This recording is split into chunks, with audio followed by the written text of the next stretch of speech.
I stared at the confirmation email until my vision blurred, hardly daring to believe what I was seeing.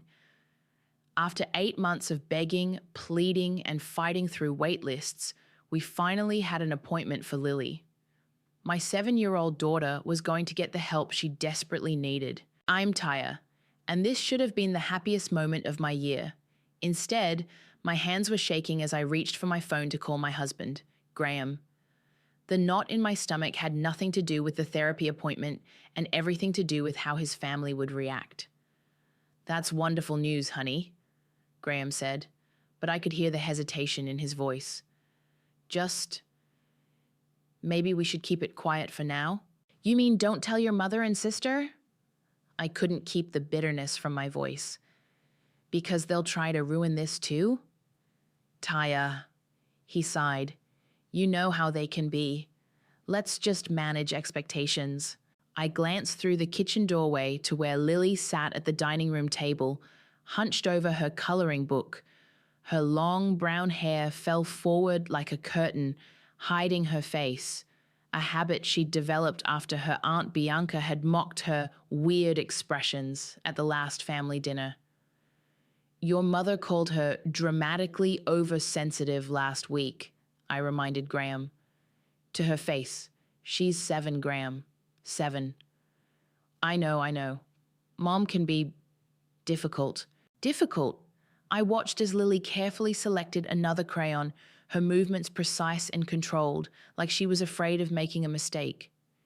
"Your sister told her cousin Paige, right in front of Lily, that some children are just born better than others."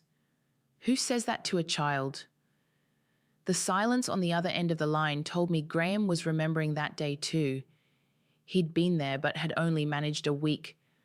"Come on, Bianca, that's not nice." "I have to go," I said. "Lily's therapy assessment is next Tuesday at 2 p.m. I'd like you to be there."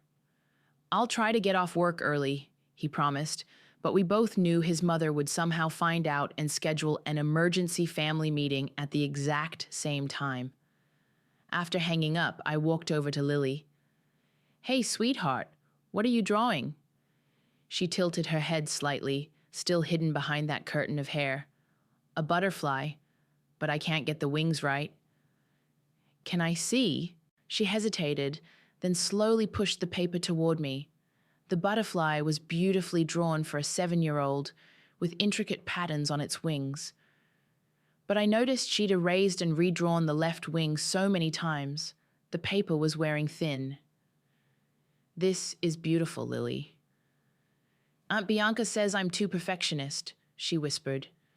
"She says that's why nobody wants to play with me at school." My chest tightened. "Your Aunt Bianca is wrong. And I have some good news. Remember that nice doctor's office we visited? The one with the fish tank in the waiting room?" Lily nodded. "Well, we got an appointment. You can talk to someone about anything you want. About school, about the butterfly, about..." I paused, choosing my words carefully. "About how you feel when people say unkind things." For the first time that day, Lily looked up at me. Her eyes were wide with a mix of hope and anxiety. Will Grandma Monica be mad? The question hit me like a physical blow. Even at 7, my daughter had learned to fear her grandmother's reactions to anything involving her. "This isn't about Grandma Monica," I said firmly. "This is about you, and it's going to help you feel better." "Does Paige have to come too?"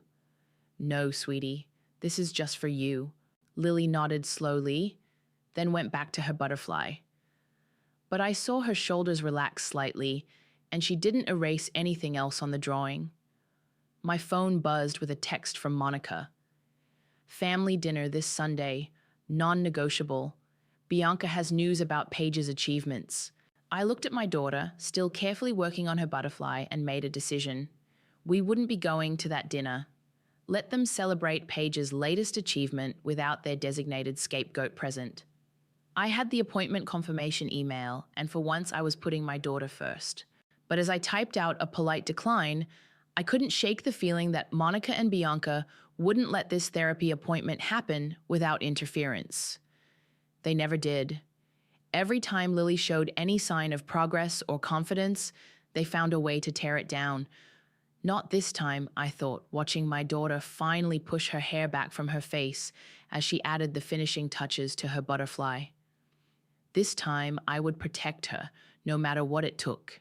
The first therapy session was like watching a flower slowly start to bloom. Dr. Sarah, Lily's therapist, had fish stickers for her water bottle and spoke in a gentle voice that made my daughter's shoulders relax for the first time in weeks. When we left, Lily actually skipped to the car. "Can we come back tomorrow?" she asked, buckling her seatbelt. "Next week, sweetheart, every Tuesday at 2 p.m. That evening, Lily drew a picture of herself with Dr. Sarah, and there wasn't a single eraser mark on the page. I took a photo of it and sent it to Graham, who responded with 3 heart emojis. For 5 glorious days, everything seemed perfect. Then I opened my email on Monday morning. "Your appointments for Lily have been cancelled. If you have any questions, please contact the clinic directly." My coffee mug slipped from my hand, shattering on the kitchen floor. With trembling fingers, I dialed the clinic's number. "Sunshine Valley Therapy Center. How may I help you?" "This is Taya, Lily's mother. I just received an email about cancelled appointments. There must be some mistake." "One moment, please." Keys clicked in the background. "Ah, yes, I see the cancellation was processed yesterday evening. But I didn't cancel anything. According to our records, Mrs. Morrison called to cancel all future appointments." The room started spinning. "I am Mrs. Morrison, and I definitely did not call to cancel anything." More clicking. The caller identified herself as Mrs. Morrison and provided all the necessary verification information, including Lily's date of birth. "That's impossible," my voice cracked. "Please, check the phone number that called." "I'll put you on hold while I look into this." The hold music played for what felt like hours. I paced the kitchen, careful to avoid the broken ceramic and spilled coffee. When the receptionist returned, her voice was hesitant. "Ma'am, I found something concerning. The cancellation call came from a number registered to Monica Morrison." "My mother-in-law, of course." "And there's more," the receptionist continued. "The slot was immediately requested by another family member for their child, Paige Williams. It was granted as she was next on an internal priority list provided by the original caller." The room went silent except for the blood rushing in my ears. Monica and Bianca had stolen Lily's therapy slot for Paige. They had actually stolen it. "I need to speak to Dr. Shepard," I managed to say. "The clinic director, right now." "Dr. Shepard is with a patient, but..." "Then I'll wait in his office until he's done. This is fraud. They impersonated me to steal my daughter's therapy slot." I heard rapid typing. "Dr. Shepard has a break at 11 a.m. I'm marking this as urgent." After hanging up, I called Graham at work. It went to voicemail. "Your mother and sister just stole Lily's therapy appointment for Paige," I said, my voice shaking. "They pretended to be me. Call me back immediately." Next, I called my best friend, Nora. "They did what?" she exploded when I told her. "Oh my God, Taya, that's actually illegal." "I know. Can you watch Lily for an hour? I need to go to the clinic." "Bring her here. We'll bake cookies and watch that butterfly documentary she loves." After dropping Lily off, I drove to the clinic, my hands clenched so tight around the steering wheel my knuckles were white. In the parking lot, I spotted Monica's distinctive red SUV parked in a handicapped space without a permit, so typical of her entitled behavior. I walked into the clinic just in time to see Monica and Bianca at the reception desk, Paige between them looking confused. "Oh, Taya!" Monica's saccharine voice made my skin crawl. "What a surprise! We were just getting Paige set up with her new therapist. Isn't it wonderful how things work out for the truly deserving?" Bianca smirked. "Some children just need help more than others. You understand, don't you?" Before I could respond, a tall man in a charcoal suit emerged from the hallway. "I'm Dr. Shepard," he said, his expression grave. "And I believe we need to have a serious discussion about patient confidentiality, fraud, and the legal implications of impersonating a parent to access medical services. Monica's smug smile faltered. Bianca's face went pale. My office, Dr. Shepherd continued.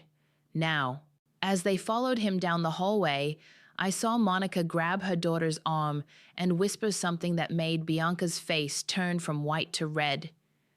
They thought they'd won, but they had no idea what they'd just started. This wasn't just about therapy anymore. This was war. We should skip dinner tonight, I told Graham as he paced our bedroom. After what your mother and sister did. No, he interrupted. We need to confront them. Together. I've been too passive, Taya. This has to stop.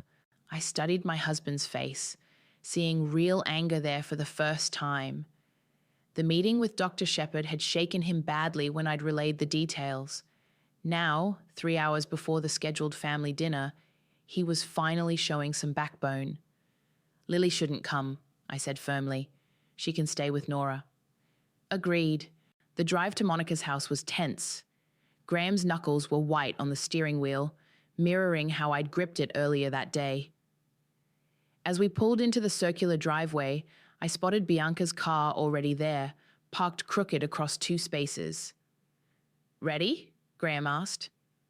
I nodded, though my heart was hammering. Monica opened the door with her usual artificial smile. Oh, where's Lily? And why are you so late? We need to talk, Graham said, pushing past her into the house. I'd never seen him be rude to his mother before. We found Bianca in the dining room, arranging flowers like nothing was wrong. Paige sat at the table, playing on a tablet. Paige, go upstairs, Bianca said sharply, clearly reading the tension in the room. But Mom, now. As Paige trudged upstairs, Monica swept into the room. What's all this drama about? And really, keeping Lily from her family dinner? You know exactly what this is about, I said, my voice steadier than I felt. You impersonated me to steal my daughter's therapy appointment. Monica waved her hand dismissively. Oh, that? I simply redistributed resources to where they were most needed. Paige has real issues, unlike Lily's attention-seeking behavior. Attention-seeking? The words exploded from me. You've been systematically destroying my daughter's self-esteem for years. Please, Bianca scoffed. Lily's just overly sensitive. She barely needs therapy. My Paige, on the other hand. Stop. Graham's voice cut through the room like a knife. Just stop. What you both did was illegal. The clinic is filing a formal complaint. Monica's face reddened. You wouldn't dare let this become a legal issue. Think of the family reputation. The family reputation, I laughed bitterly. You mean your reputation? Because that's all you care about. Some children are just inherently more important, Bianca said, lifting her chin. Paige is gifted, special. Lily is... A small gasp from the doorway stopped her cold. We all turned to see Lily standing there, tears streaming down her face. She must have followed us, hidden in the car until now. Lily! I started toward her, but she turned and ran. Oh, look, Monica sighed. More dramatic behavior. This is exactly what I mean. Shut up, Mom. Graham's voice was deadly quiet. Just shut up. Monica's mouth fell open. Graham, how dare you speak to me that way? How dare I? How dare you? You impersonated my wife. You stole medical care from my daughter. You've bullied a 7-year-old child and played favorites with your grandchildren. I'm done. We're done. Don't be ridiculous, Bianca cut in. You're overreacting, just like your daughter. You will regret this, I said, my voice ice cold. Both of you. I promise you that. Monica laughed, high and artificial. Is that a threat, dear? No, I replied, already turning to leave. It's a guarantee. I found Lily curled up in the back seat of our car, her small body shaking with sobs. As I held her, Graham emerged from the house, his face set in stone. Take us home, I said quietly. That night, after Lily had cried herself to sleep, Graham and I sat at our kitchen table. His phone kept buzzing with messages from Monica and Bianca, but he'd turned it face down. "I should have stood up to them years ago," he said, his voice rough. "I'm so sorry, Taya." "It's not too late," I replied, pulling out my phone and opening my email. "Dr. Shepard sent me something interesting today. Want to help me plan how we're going to make your mother and sister face consequences for once in their lives?" Graham reached across the table and took my hand. "Tell me everything." As I began to outline what Dr. Shepard had discovered during his investigation, I felt a calm certainty settle over me. Monica and Bianca had finally gone too far, and they were about to learn that karma doesn't always wait for the next life to strike. "Look at this," I said to Nora, sliding my phone across her kitchen counter. "Monica called the clinic 6 times that day." Nora squinted at the call log. "How did you get this?" "Graham requested the phone records. It's his family plan. Monica and Bianca are still on it." I took a sip of coffee. But that's not even the best part. I pulled up a screenshot of a text conversation between Bianca and her friend. "Finally got Paige that therapy spot. Mom handled it perfectly. Little crybaby Lily won't even know what happened until it's too late." "That absolute witch," Nora breathed.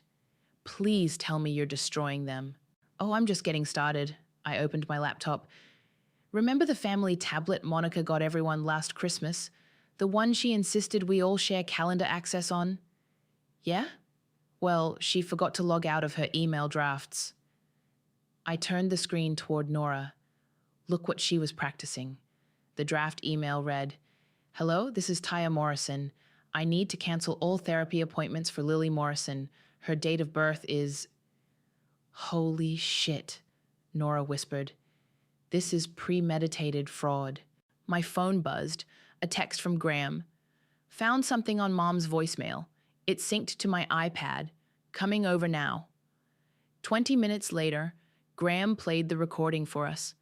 Monica's voice filled Nora's kitchen. "Bianca, darling, if Taya makes a fuss, just remind her how much Paige needs this. I used her full name and Lily's birth date, so everything's set. They can't prove anything." "They literally recorded their own crime," Nora said, shaking her head in disbelief.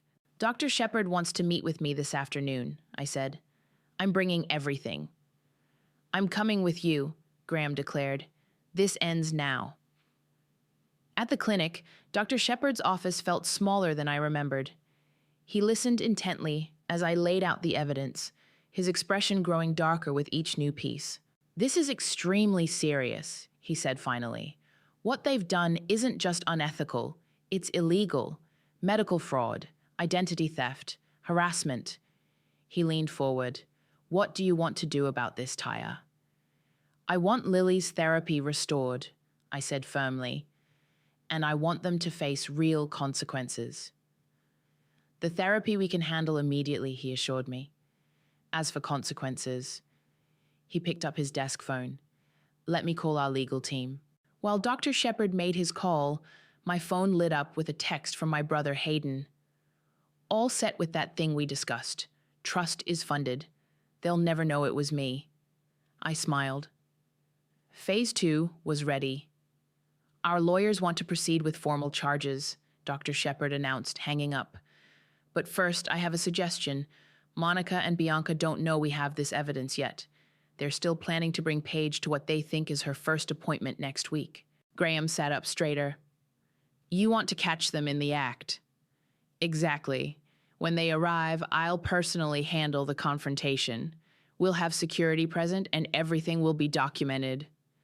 "They'll try to lie their way out," I said. "Not this time," Dr. Shepard replied. "Not with what we have. And there's something else you should know. We've received complaints about Monica from other parents. Apparently, she's been spreading rumors about certain children being problem cases who don't deserve therapy slots." My hands clenched into fists. "How many families?" "3 that we know of, all children she deemed less worthy than Paige." Graham's face had gone pale. "My God, my own mother." "There's one more thing," I said, pulling out Hayden's text. I've arranged for an anonymous benefactor to fund Lily's therapy for a full year. I want them to know they have absolutely no power over her treatment anymore. Dr. Shepard smiled for the first time that day. That's excellent. I'll make sure that information is included in our conversation with them. As we left the clinic, Graham was quiet. Finally, in the parking lot, he turned to me. I should have seen who they really were years ago. I'm so sorry, Taya. You see it now, I said. That's what matters. My phone buzzed again. Another smug text from Bianca. Can't wait for Paige's first session next week. Hope Lily's not too disappointed. Some children just deserve better care. I showed it to Graham, who read it with disgust. 1 week, he said. 1 week, and they'll finally face the music. 1 week, I agreed, already imagining Monica's face when her carefully constructed world of manipulation came crashing down. And we'll be ready. Everything's in place, Dr. Shepard said during our final planning call. Security will be positioned discreetly. The lobby cameras are working perfectly. Are you sure you don't want to be here for it? No, I replied, watching Lily color at her desk across the room. I need to be with my daughter. Just promise you'll record everything. Oh, don't worry about that, he chuckled. We'll have multiple angles. Your brother's trust paperwork is all set too. The anonymous benefactor angle is ironclad. After hanging up, I joined Lily at her desk. Her drawings had changed over the past week. Fewer eraser marks, bolder colors. Even without therapy, just being away from Monica and Bianca's influence was helping her heal. What are you drawing, sweetheart? A dragon, she said, not hiding behind her hair this time. It's protecting its baby from mean people. My phone buzzed, another text from Bianca. Getting Paige's outfit ready for her first therapy session tomorrow. She's so excited to show everyone how a real child handles therapy. Graham came home early that evening carrying takeout from Lily's favorite restaurant. After she went to bed, we sat in the living room reviewing our roles for tomorrow. Mom called again, he said. Wanted to know if we'd gotten over our silly tantrum yet. I didn't answer. How are you holding up? He ran a hand through his hair. I keep finding more things, like how Mom would always praise Paige for the exact same things she criticized Lily for. How Bianca would deliberately schedule Paige's events to conflict with Lily's school performances. The doorbell rang. It was Nora, clutching her laptop. You need to see this, she said, sitting between us. Bianca's been posting on social media all day. The posts made my blood boil. Photos of Paige trying on different outfits with captions like, getting ready for her special day, and some children just naturally deserve the best care. She's documenting her own downfall, Graham said quietly. That's not all. Nora clicked through more posts. Look at the comments. Other parents are coming forward, talking about how Monica and Bianca bullied their kids at school events, dance recitals, even birthday parties. My phone rang. Dr. Shepard again. Taya, there's been a development. Remember those other families I mentioned? 3 of them have agreed to file formal complaints. They'll be added to the police report. After he hung up, I turned to Graham. Your mother and sister didn't just hurt Lily. They've been terrorizing half the neighborhood's children. I know, he said grimly. And tomorrow it ends. The next morning, I took Lily to school as usual. Her teacher, Ms. Rachel, knew about the situation and promised to keep her busy with art projects all afternoon. I didn't want her anywhere near the clinic when everything went down. At 1:30 p.m., exactly 30 minutes before the stolen appointment time, my phone started buzzing with updates. First from the clinic receptionist. They're here early. Monica's demanding to speak to Dr. Shepard right away. Then from security. All cameras operational, legal team standing by. From Nora, who was parked across the street. Bianca just marched in with Paige. That poor kid looks so confused. Monica's wearing her I want to speak to the manager outfit. Graham texted next. In position at work, legal team copied on all documentation, ready when you need me. Finally, Dr. Shepard, heading out to meet them now. Everything's recorded. Are you ready? I looked at the photo of Lily on my phone, her recent drawing of the protective dragon now proudly displayed on our fridge. Yes, I typed back. Make them understand what they've done. Oh, they will, he replied. Lobby cameras show Monica's already trying to intimidate the receptionist. Security's moving into position. Bianca's bragging to another patient about how they secured this slot. They have no idea what's coming. I sat in my home office, hands steady for the first time in days. The pieces were all in place. Years of Monica and Bianca's cruelty, manipulation, and entitlement were about to come crashing down around them. My phone lit up one last time, a message from Hayden. Trust transfer complete. They'll never touch Lily's therapy again. I took a deep breath and typed back to Dr. Shepard, do it. Then I sat back, knowing that in just a few minutes, Monica and Bianca's carefully constructed world of privilege and persecution would shatter. And I didn't feel an ounce of guilt.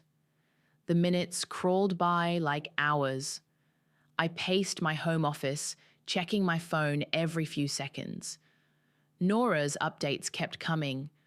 Monica just yelled at someone for parking too close to her car. Bianca's filming TikToks in the waiting room, something about privileged moments with my special girl. Security just moved closer to the front desk. Dr. Shepard's walking out now.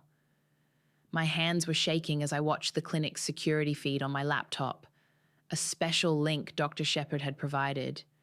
The quality wasn't perfect, but I could clearly see Monica standing at the reception desk, her signature red blazer like a warning signal. Mrs. Morrison, Dr. Shepard's voice came through clearly on the audio.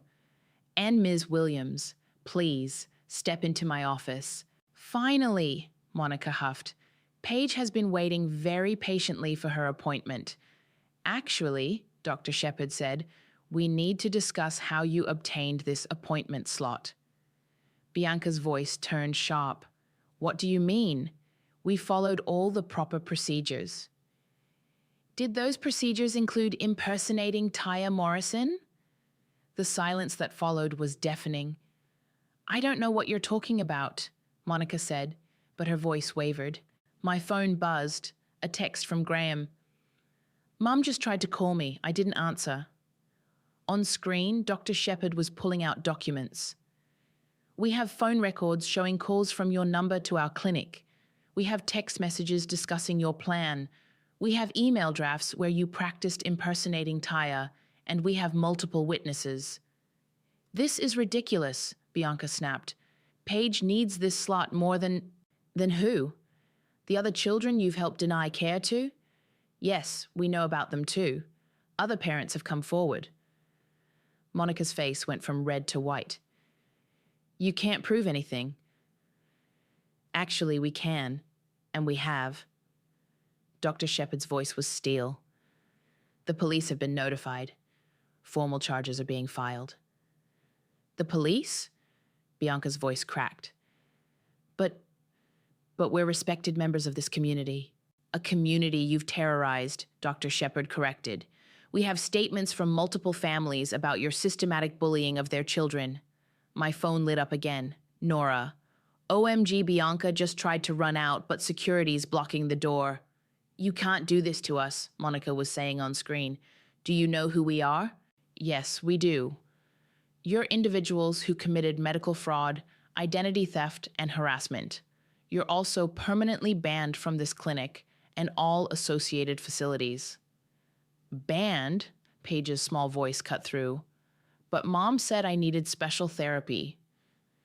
You were never evaluated for therapy, Paige, Dr. Shepard said gently. Your mother and grandmother stole this slot from your cousin. Bianca grabbed Paige's arm. We're leaving. Our lawyers will... Will what? Dr. Shepard interrupted. See this evidence? Please, involve them.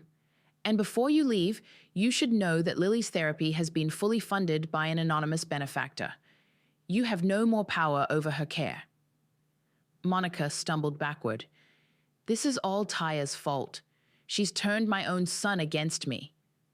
No, Mom, Graham's voice came from the doorway. I hadn't even known he'd left work. You did that yourself? My phone buzzed one last time. A message from Dr. Shepherd. Police are here. Would you like me to call you when it's done? I typed back, yes. Tell me everything. Through the security feed, I watched as 2 police officers entered the clinic. Monica's face turned ash white as they approached. Bianca started crying. Paige looked confused and scared. Monica Morrison and Bianca Williams, one officer said. We need to take your statements regarding allegations of medical fraud and identity theft. This isn't happening, Monica whispered. This can't be happening. But it was. As the officers led them to separate rooms for questioning, I saw Graham step forward to comfort Paige, who was crying now. Dr. Shepherd stood watching, his expression grim but satisfied. My hands were steady as I closed the laptop. In a few hours, I would pick up Lily from school. She would show me her art projects, and we would talk about her rescheduled therapy appointment, now secured and protected.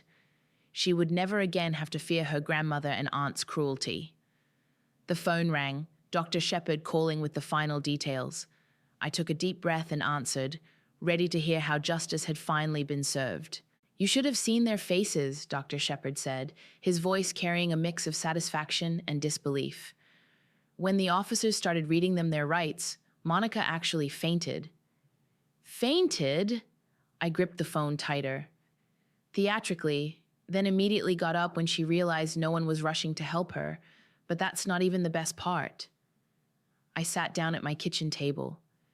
Tell me everything. The officers separated them for questioning. Monica tried to blame everything on Bianca. Bianca started crying about how her mother forced her into it. Then one of the other parents showed up. Remember Mrs. Anderson? The one whose daughter was bullied out of dance class? The same. She had videos of Monica and Bianca mocking her daughter's anxiety attacks, called them convenient excuses. The officers added it to their report. My phone beeped, another call coming in. Graham. Dr. Shepherd, can you hold on? Graham's calling. I switched lines. How's Paige? With her father. He's not happy with Bianca. Or Mom. Graham's voice was tight. The officers want to know if you'll come down to the station to make a formal statement. Of course. What about you? Already gave mine. Showed them the voicemail, the shared iPad records, everything. He paused. Mum kept screaming that I was betraying the family. Bianca called me a mama's boy who finally grew a spine. Are you okay? Better than okay. I feel free. I switched back to Dr. Shepherd. Sorry about that. You were saying? Right. After the officers took their statements, I informed them of the clinic's decision. Not only are they banned from our facility, but we're sharing their information with every reputable therapy center in the region. Standard protocol for medical fraud cases. How did they take that? Monica threatened to sue. I invited her to explain to a judge how impersonating you to steal medical services was legal. She shut up pretty quickly after that. My phone buzzed with a text from Nora. Just saw Bianca's latest social media post. She's playing victim hard. Comments are not on her side. Screenshots attached. I checked the screenshots. Bianca had posted a tearful selfie with the caption, "Being punished for trying to help my baby girl. Some people are so cruel." The comments were scathing. Wasn't this the woman who made fun of my son's stutter? Didn't you tell my daughter she was too weird for dance class? Your mother called my child defective. Dr. Shepherd, I said, how many families came forward? 7 so far, more calling every hour. Apparently, your mother-in-law and sister-in-law have quite a reputation in the community. Another text came through, this time from the clinic receptionist. Security footage is with the police. Also, thought you'd want to know, Monica tried to rip down our All Children Deserve Care poster on her way out. It's all on camera. The police want my statement, I told Dr. Shepherd. Good. The more evidence, the better. Oh, and Taya, that anonymous benefactor arrangement for Lily's therapy? Brilliant touch, Monica's face when she realized she couldn't interfere anymore, priceless. After hanging up, I sat in my quiet kitchen, letting it all sink in. Years of Monica and Bianca's cruelty, exposed. Their carefully maintained social status, shattered. Their power over Lily, gone. The doorbell rang. It was Graham, looking exhausted but resolute. "Ready to go to the station?" he asked. "Just let me call Ms. Rachel first. Make sure Lily can stay in the art room a bit longer." "Already done," he said. "And Taya? There's something else you should know." The officers found evidence on Mom's phone of other schemes, times she's impersonated other parents, canceled other children's activities. How long has this been going on? Years, apparently. They're building quite a case. He ran a hand through his hair. "I keep thinking about all the times I let them get away with it. All the times I should have stood up to them." "You're standing up now," I said. "That's what matters." My phone buzzed one final time. A message from Dr. Shepard. "Police just called. They're adding harassment charges based on the new statements. Monica and Bianca are going to have a very interesting day in court." I showed Graham the message. He nodded grimly. "Good. Let's go make our statements. It's time they faced real consequences." As we drove to the station, I thought about Lily, safely creating art with Ms. Rachel, finally free from her grandmother and aunt's toxic influence. Monica and Bianca had spent years building their web of cruelty. Now they would watch it unravel, strand by carefully documented strand. "Look what I made in therapy today, Mom." Lily held up a colorful painting, her eyes bright with pride. No hiding behind her hair, no nervous glances, no eraser marks. "It's beautiful, sweetheart," I said, taking in the vibrant scene, a garden full of butterflies and dragons. "Tell me about it." "Dr. Sarah said we should paint our safe place," Lily explained, pointing to different parts of the picture. "See? The dragons protect the butterflies so they can be themselves." Graham came into the kitchen, carrying the mail. "Is that my artist order I hear?" "Daddy, look!" Lily rushed to show him her painting. While they discussed each dragon's special powers, I sorted through the mail. Among the usual bills was a thick envelope from the district court. Inside was the final judgment. Monica and Bianca had both pleaded guilty to reduced charges of medical fraud and harassment. They'd received hefty fines, community service, and strict orders to stay away from our family and the therapy center. "What's that?" Graham asked, noticing the paperwork. "The court's decision is official," I said quietly, not wanting to disturb Lily's happy moment. He nodded, understanding. "Did you see the community Facebook page? Mom and Bianca's apology video got taken down." "Let me guess. It was more about them being victims than actually apologizing?" "Exactly. But the comments were brutal. All those families sharing their stories." He shook his head. "I had no idea how many children they'd hurt." The doorbell rang. It was Nora carrying a laptop. "You have to see this." We moved to the living room while Lily continued painting at the kitchen table, humming happily. "Look," Nora said, pulling up a local news website. "They're doing an expose on bullying and children's therapy access. Monica and Bianca aren't named because of the plea deal, but everyone knows." The article detailed how two prominent community members had systematically harassed vulnerable children and manipulated medical services. It included interviews with affected families and healthcare providers. "Dr. Shepard sent me this too," I said, showing them an email on my phone. The clinic was implementing new security measures and parent advocacy programs, directly inspired by our case. "Mom tried to call again," Graham said, "still blocked. Bianca's been emailing my work account about family loyalty and forgiveness." "And Paige?" I asked carefully. "With her dad full-time now. He enrolled her in a different school, away from all this. She's actually doing better without their influence." The sound of Lily's laughter drifted in from the kitchen, pure, uninhibited joy that we hadn't heard in years. "I have a confession," I said, looking at Graham. "The anonymous therapy benefactor? It was Hayden. My brother set up the trust." Graham smiled. "I know. He told me last week. Said he was honored to help take down the wicked witches of the West Side. Nora closed her laptop. Speaking of taking down, have you seen their house? No, why? For sale.